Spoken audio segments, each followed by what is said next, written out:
사형 선고를 받은 사형수가 하나 있었습니다.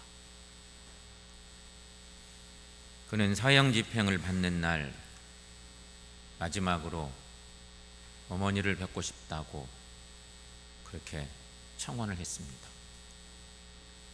교도관을 비롯한 사람들은 아무리 극악한 사형수라도 역시 마지막에는 어머니를 찾는 법인가 보다 생각하고 그 흉악한 사형수에 대해서 측은한 마음이 생겼습니다. 그러나 사형수가 어머니를 만나고 싶어 한 것은 사람들이 생각한 것과 전혀 다른 이유에서였습니다. 이유는 그 사형수가 마지막 작별 키스를 나눌 때 어머니의 혀를 세게 물어서 어머니의 입에서 피가 낭자하게 흐를 지경에 이르렀기 때문이었습니다. 이 광경을 보고 그 주변에 있던 모든 사람들이 분노했습니다.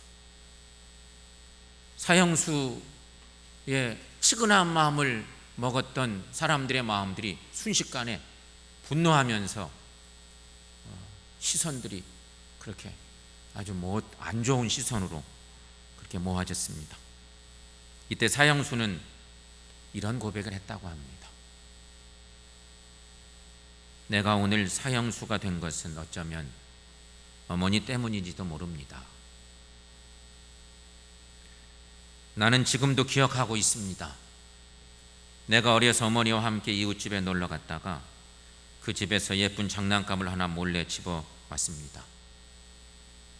그러나 어머니는 나를 나무라지 않았습니다. 그 뒤로 나는 남의 것이지만 내 마음에 드는 것은 무엇이나 집어오게 되었고 나중에는 남을 해치면서까지 내가 원하는 것을 빼앗게 되었습니다. 그래도 어머니는 저를 한 번도 나무라지 않았습니다. 여러분, 이 사형수의 행동이 올바르다거나 정당하다고 생각하는 사람은 한 사람도 없을 것입니다.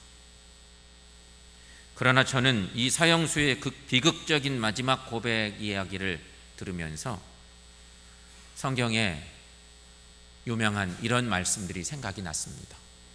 잠언에 있는 말씀이죠. 잠언 23장 13, 14절 여러분 함께 읽어보겠습니다. 아이를 훈계하지 아니하려고 하지 말라. 채찍으로 그를 때릴지라도 죽지 아니하리라. 내가 그를 채찍으로 때리면 그의 영혼을 수월에서 구원하리라. 아멘. 또 잠언 29장 15절 말씀도 함께 읽습니다. 채찍과 꾸지람이 지혜를 주거늘 임으로 행하게 버려둔 자식은 어미를 욕되게 하느니라. 아멘. 이 땅의 부모들은 누구나 자식이 잘 되기를 원합니다. 이것은 철칙 같은 거지요. 부모 마음이 자녀에게 쏠리는 현상은 이게 어마어마하거든요. 그런데 이런 마음은 2차 대전의 영웅인 메가더 장군의 자녀를 위한 기도문에도 잘 나타나 있죠. 우리가 잘 아는 메가더 장군의 기도문 중에 일부를 제가 한번 읽어볼게요. 주여, 나의 자녀를 이렇게 키워주소서. 약할 때는 자기를 분별할 수 있는 강한 힘과 무서울 때는 자신을 잃지 않을 수 있는 담대한 마음을 주시고 정직한 패배에 부끄러워하지 않고 태연하며 승리할 때 온유하며 겸손할 수 있는 자녀로 키워주소서. 중약을 하고요. 주님을 알고 자신을 아는 것이 지식의 근본임을 아는 자녀로 키워주소서. 자기 자신을 너무 크게 평가하지 않는 겸손한 자녀로 키워주소서. 또한 참으로 위대한 것은 소박한 것이며 참된 지혜는 개방된 것이요 참된 힘은 온유함이라는 것을 항상 기억하게 하소서. 그러면 아버지 된 나는 감히 이렇게 고백하겠나이다. 내 생애는 결코 헛되지 않았노라고. 우리는 어떻습니까? 여러분, 우리는 어떻습니까? 우리 모두가 메가더 장군 같지는 못해도 자녀들의 건강한 신앙생활과 사회생활을 위해 기도와 깊은 관심이 필요합니다. 나는 과연 자녀들을 위해서 어떻게 하고 있는가? 여름 교육을 앞두고 있는 이 시점쯤에 우리가 생각해 봅니다. 그런데 자녀들의 삶에 전혀 무관심한 부모들도 있습니다. 대중에 있는 것이죠. 또한 자녀들이 올바르지 못한 행동을 보여도 방치하는 부모들도 있습니다. 그냥 내버려 두는 거예요. 그 분명히 잘못인데 그 중요한 때에 꾸지람을 주지 않고 그냥 내버려 두는 거죠. 이렇게 성장한 아이들이 어떻게 될까요? 부모님들에게서 배워야 할 것들을 배우지 못하기 때문에 상식 밖의 행동을 하는 아이들이 되기가 쉽습니다. 나이가 먹어서 성년이 되어도 거의 똑같습니다. 뿐만 아니라 관심을 끌기 위해서 문제 행동을 하기도 합니다. 사랑을 못 받은 아이들은요, 이상한 튀는 행동들을 하거든요. 그것이 사회 여러 현상들 속에서 문제를 일으키기 쉬운 것들이죠. 성경을 보면 자녀 교육에 실패한 사람들이 많이 나옵니다. 아담과 하와가 자녀 교육에 실패했습니다. 그래서 살인자 아들 가인이 만들어졌습니다. 우리 잘 알죠? 제사장 아론은 어떨까요? 아론도 자녀 교육에 실패해서 나답과 아비후가 불행하게 죽습니다. 다윗 왕은 어떨까요? 다윗에게는 아들들이 많았는데 다윗의 아들 중에 압살롬, 그 압살롬도 아버지를 반역하며 영모를 꾀하다가 죽습니다. 그 성경의 이야기들은 너무 안타까워.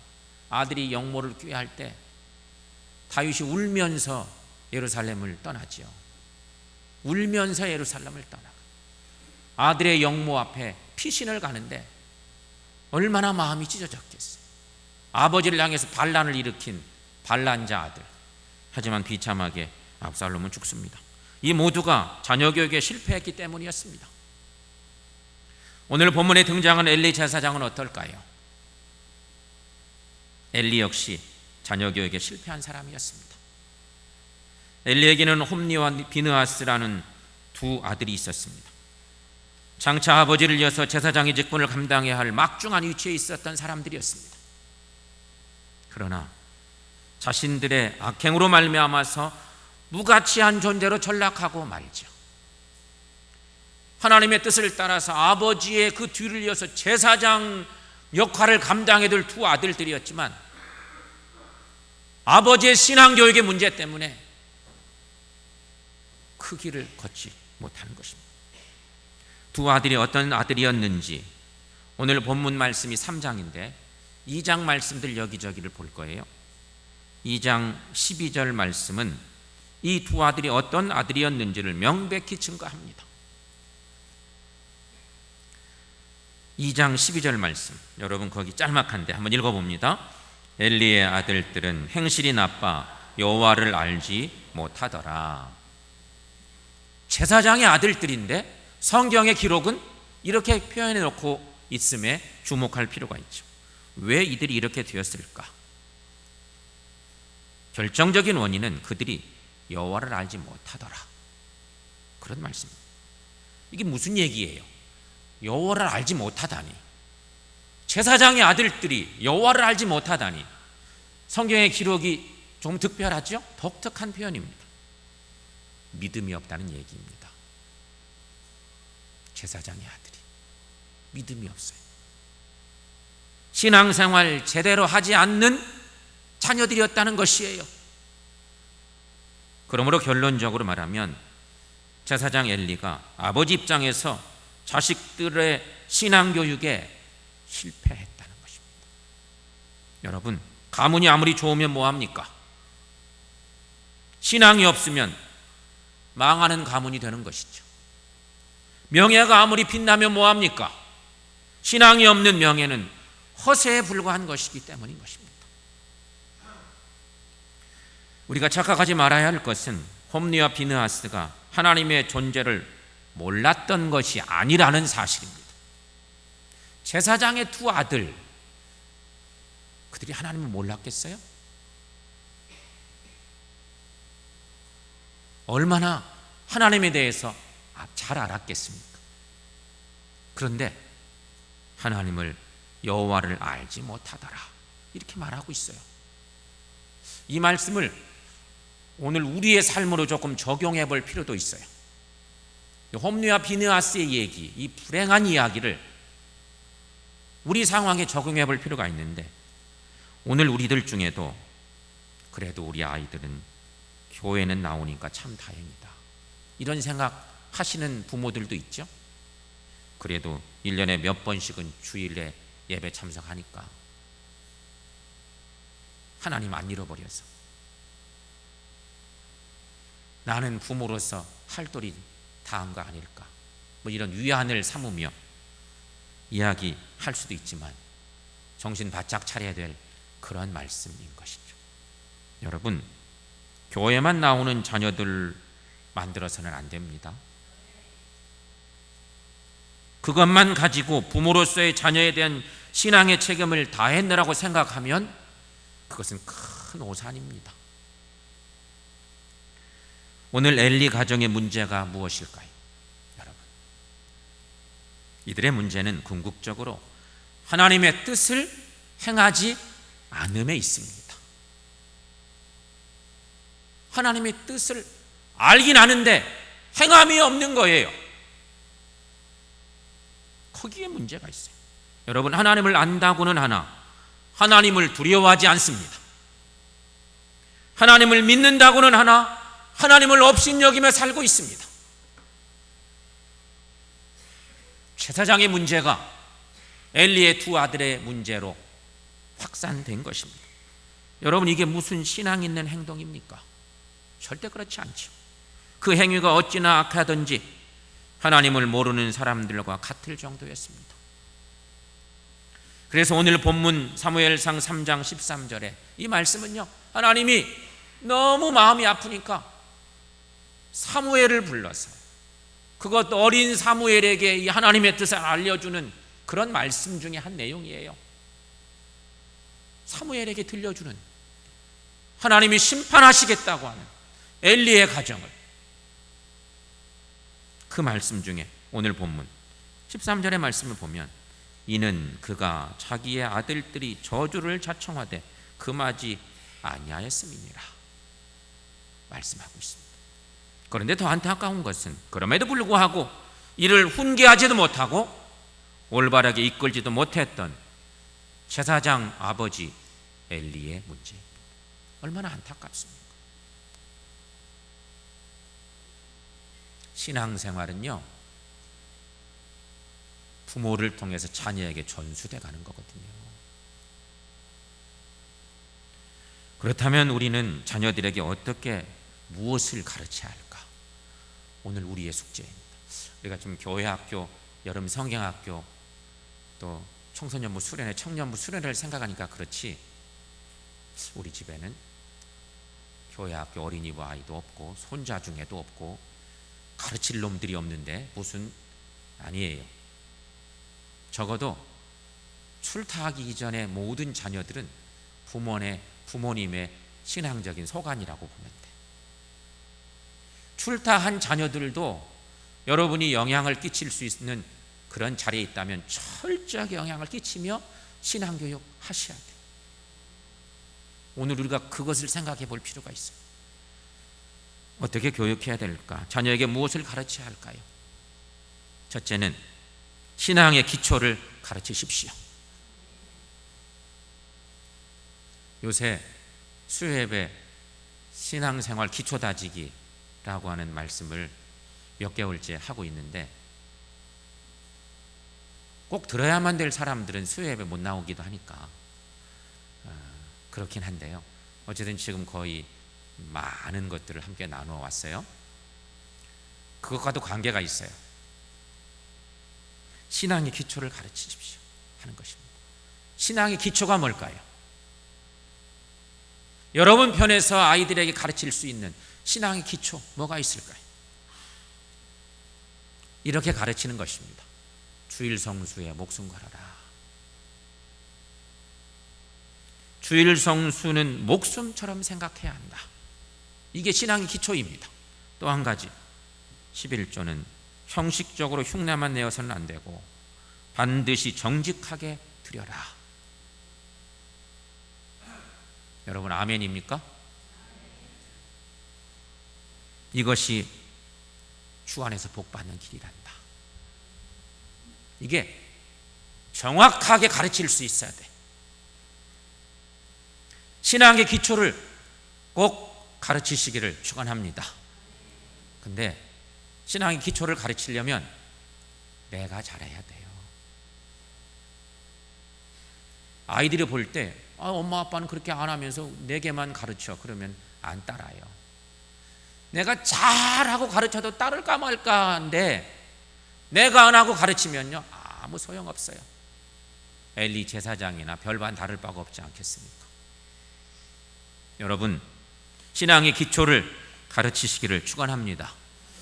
언젠가 신문에 보니까 이화여대 총장을 지낸 우리 교단 목사 중에 장상 목사님, 여러분 알죠?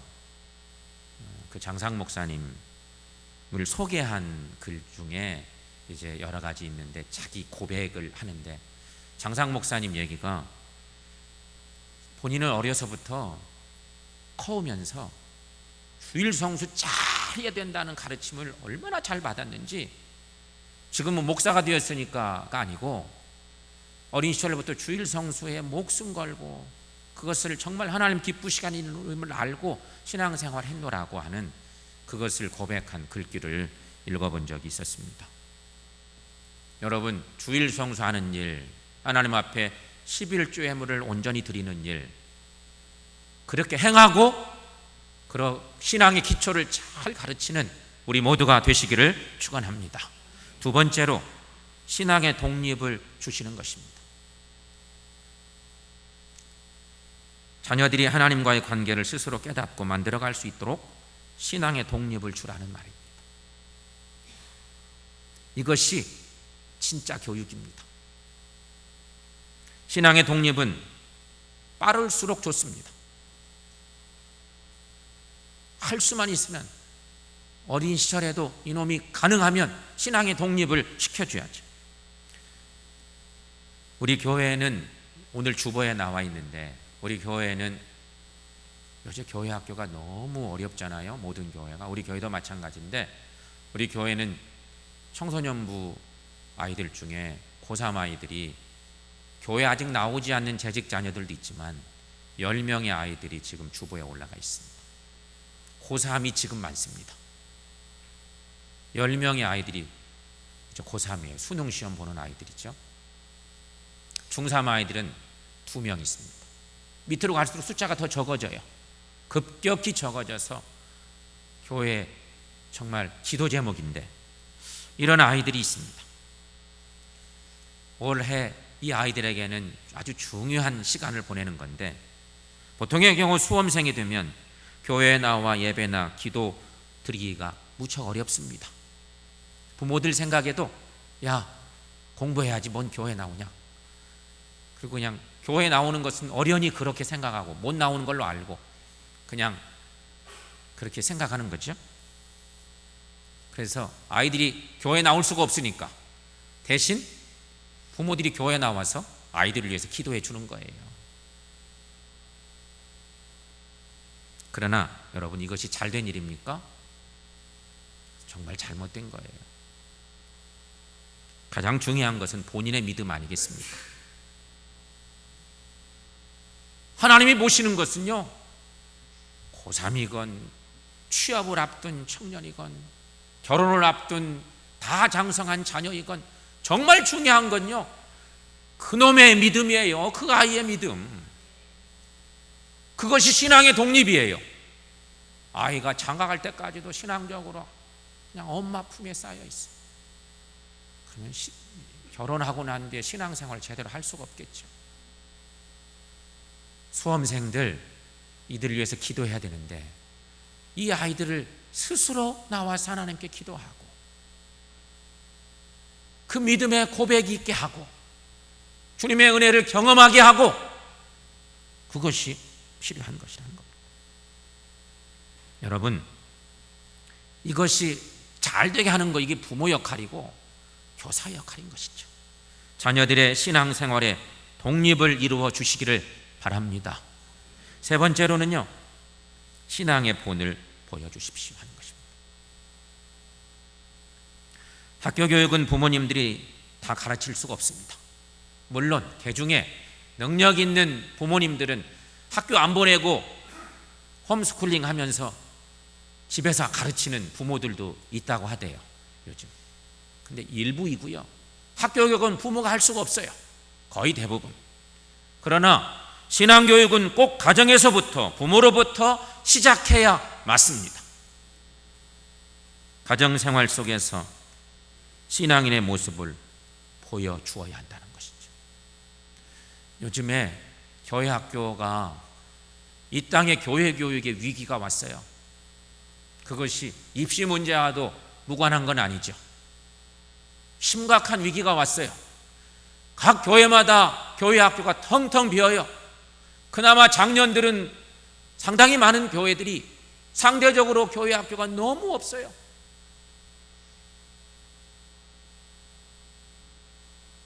그런데 요즘 중요한 대안들이 제시되고 있는데 요즘 시대는요, 교회 교육은 가정에서부터 시작돼야 된다는 그런 운동이에요.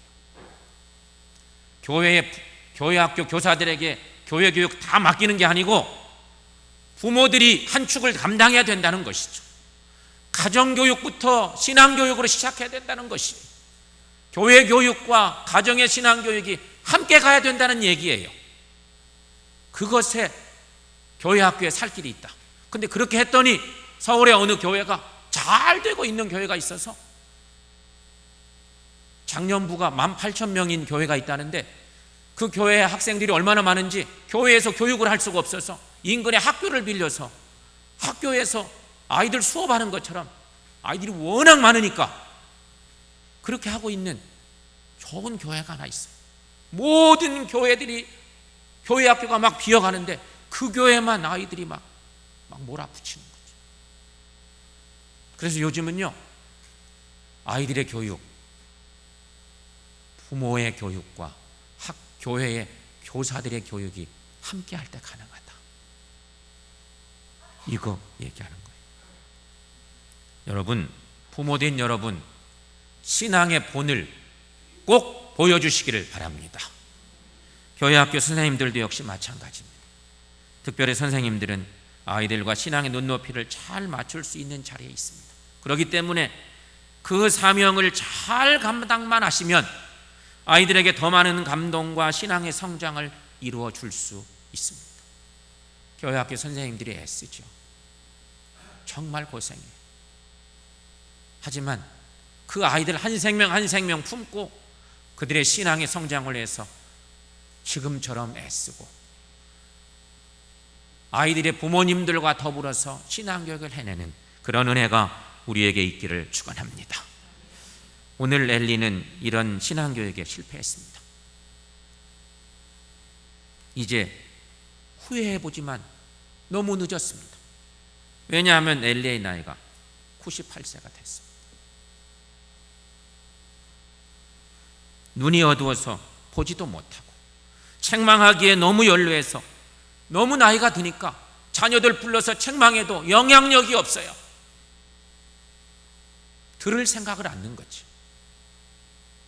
그런데 하나님께서 이런 엘리의 자녀 교육에 대한 실패의 이유를 엄중히 이렇게 평가한 말씀이 있습니다. 하나님의 평가, 사무엘상 2장 29절 말씀입니다. 거기 말씀 보면 이런 말씀이 있습니다. 내 아들들을 나보다 더 중히 여겼기 때문이라는 것이. 제사장이 두 아들들을 얼마나 금이야 오기야 했던지 하나님이 말씀하시기를 너는 내 아들들을 나보다 더 중히 여겼지. 그런 말씀. 이것은 신앙적으로 분명히 빗나가고 있음을 알면서도 자식이 귀하다 생각해서 그냥 내버려 둔 때문이었습니다. 우리들도 그런 생각하죠? 크면 잘하겠지, 크면 알아서 하겠지 하다가 이제는 늦어버린 격이 됐습니다. 부모 여러분, 지금 자녀들의 신앙을 다시 한번 살펴보십시오. 교사 여러분, 여러분에 맡겨진 아이들의 신앙을 다시 한번 돌아보십시오. 우리 모두의 숙제예요. 우리 하나님께서 우리를 먼저 부르셔서 주의 자녀 삼으시고 귀한 직분 주시고 훌륭한 신앙인으로 성장시켜 주신 결정적 이유, 우리에게 신앙의 영향력을 끼치며 살라는 것이죠. 여러분, 주일 성수는 잘하고 있는지, 우리 아이들이 예배는 제대로 드리고 있는지, 헌금 생활은 제대로 하고 있는지, 말씀은 잘 읽고 있는지. 주일 성수를 잘하고 있는 것 같는데 교회 나가서 예배는 엉뚱하게 드리고 있어. 그런 아이들이 있거든요. 교회는 꼬박꼬박 오는데 예배를 드릴 때 다 딴점만 피우고 있는 거예요. 스마트폰 가지고 예배 때도 여전히 그걸로 게임하고 있고. 그러면 마음이 하나님께 있을 수가 없죠. 교회는 오긴 오는데 하나님을 예배하는 모습들이 형편없어. 그러면 안 되죠. 그러니 이런 것들을 우리가 확인해 볼 필요가 있는 것이, 아니 반드시 확인할 수 있어야 돼요. 성도 여러분, 알아서 잘하겠지 하는 것은 사랑이 아니라 무관심이에요. 그리고 나중에 하나님 앞에 큰 채찍을 맞을 수도 있어. 잠언 13장 24절 말씀, 여러분 그 말씀 또 한번 읽어보겠습니다. 매를 아끼는 자는 그의 자식을 미워함이라.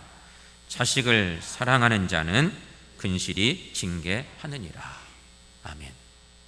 자녀 교육에는 꼭 징계 채찍과 사랑의 매가 필요합니다. 이것은 아무리 시대가 변해도 변함없는 진리임에 분명합니다. 그러나 지금 우리 사회는 이것이 없어져 버렸습니다. 그래서 온통 환자만 만들어 놓았습니다. 왕자병, 공주병 환자들을 많이 양산해 놓은 거예요. 그렇게 키워놓고 나니까 이놈들이 엄마 아빠 무서운지도 몰라. 학교에 선생님을 떠받는 건 일도 아니에요. 내가 최고인 줄 알아요. 그리고 어른들을 막 보는 거죠. 그런 자녀들이 공주병, 왕자병 환자들 아니겠습니까? 우리 자녀들 신앙적으로 보면 신앙의 왕자병, 신앙의 공주병에 걸리게 해서는 안 되겠다는 것이에요. 다른 것들은 양보해 주셔도 신앙에 있어서만큼은 확실한 원칙을 가지시고 자녀들을 교육하십시다. 이 일은요, 적어도 여러분 자녀들이 요즘은 30대 중반 넘어도 다 출가하지 않고 결혼하지 않고 있는 자녀들이 많아요. 시대가. 적어도 결혼하지 않은 아이들에게는 이런 룰들을 적용시켜 보세요. 철저하게 할 필요가 있어요. 내버려 두시면 나중에 그놈들이 커서 하나님을 더 사랑할 수 있겠어요? 신앙생활 더 잘할 수 있겠어요? 아니에요. 지금 적어도 여러분 영향력 아래에 있을 때 신앙적으로 철저히 가르치고 권면하고 때로는 혼내시고 그리하셔야 한다는 거죠. 히브리 기자는 그리스도인들에게 이런 유명한 권면을 했습니다. 믿음의 주요 온전하게 하시는 이인 예수를 바라보자. 여러분 믿습니까? 이게 신앙인들이에요. 그렇습니다. 우리 모두는 신앙의 모범이신 예수님을 바라봐야 됩니다. 그래야 건강한 신앙생활을 할 수 있어요. 그런데 먼저 우리 자녀들에게 우리도 신앙의 모범을 보이며 살아가십시다. 예수님 같지는 못해도 우리가 주님을 바라보고 사는데 그래야 신앙적으로 건강한데, 얘들아, 엄마 아빠가 부족하지만 이렇게 신앙생활 해왔단다. 우리 이렇게 바라보고 살자. 이렇게 주님을 예배하고 살자. 이렇게 하나님 높이며 살자. 권면하고 함께 실천하시면서 하나님의 교회를 가꾸고 하나님을 기쁘시게 하는 우리 모두가 되시기를 축원합니다. 사랑하는 여러분, 자녀들에게 신앙의 모범을 보여주십시오. 그리고 우리 자녀들이 하나님과의 자신의 관계를 알도록 가르쳐 주십시오. 그럴 때 이들은 하나님의 사랑을 깨닫게 될 것입니다. 그 사랑에 감사하는 인생을 살아가게 될 것입니다. 그러면 하나님은 그들을 통해서 영광 받으시고 더 귀한 인물들로 성장해 나갈 수 있도록 채워주실 줄로 믿습니다. 성도 여러분, 자녀교육, 신앙교육, 우리에게 주신 하나님의 과제입니다. 이 어려운 시대 우리의 신앙을 점검하시고 신앙의 자리에서 온전한 자녀교육 시키셔서 하나님이 기뻐하시는 가정과 우리 귀한 자녀들, 교회 만들어 나가는 우리 모두가 되시기를 축원합니다.